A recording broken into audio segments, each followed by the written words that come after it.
Olá pessoal, tudo bem com vocês? Hoje nós iremos tratar sobre um tema no qual as pessoas não gostam muito de falar. Hoje nós iremos conversar um pouquinho sobre a morte. E é interessante percebermos que as pessoas, quando pensam em morte, pensam logo naquele momento em que a pessoa deixa de respirar, fica inanimada e é enterrada. Esse é um dos tipos de mortes e é importante que conheçamos todos os 3 tipos de mortes relatados na palavra de Deus, na Bíblia, para que possamos ter uma compreensão mais completa e mais ampla sobre o assunto. Permita falar sobre a primeira morte. A primeira morte é a morte física. Esse tipo de morte é o mais conhecido. É quando o fôlego de vida se separa do corpo e quando isso acontece, o corpo ele fica inanimado e apodrece. A Bíblia nos fala que esse tipo de morte se deu devido ao pecado lá no Jardim do Éden.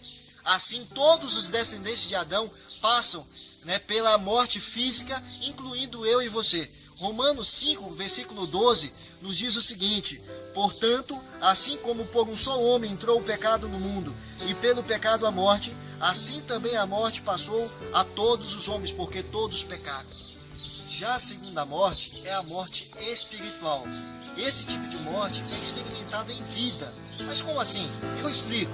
Isso acontece porque essa morte significa a separação espiritual de Deus. Sim, a Bíblia considera uma pessoa sem Deus morta espiritualmente. Essa morte espiritual se dá por causa do pecado que reina em nossa vida.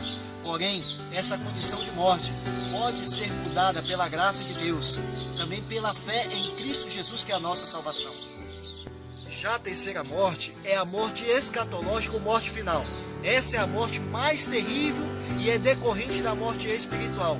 Ela também significa uma separação espiritual de Deus, mas dessa vez uma separação eterna.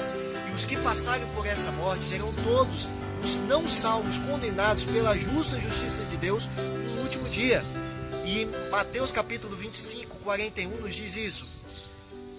Então o rei dirá também aos que estiverem à sua esquerda: apartai-vos de mim, malditos, para o fogo eterno, preparado para o diabo e os seus anjos. Confesso que o tema é bastante pesado, por isso quero deixar uma palavra de esperança para você, que nos mostre que se nos rendemos ao senhorio de Jesus Cristo, pela graça de Deus, mediante a fé, somos justificados e não sofreremos a morte final.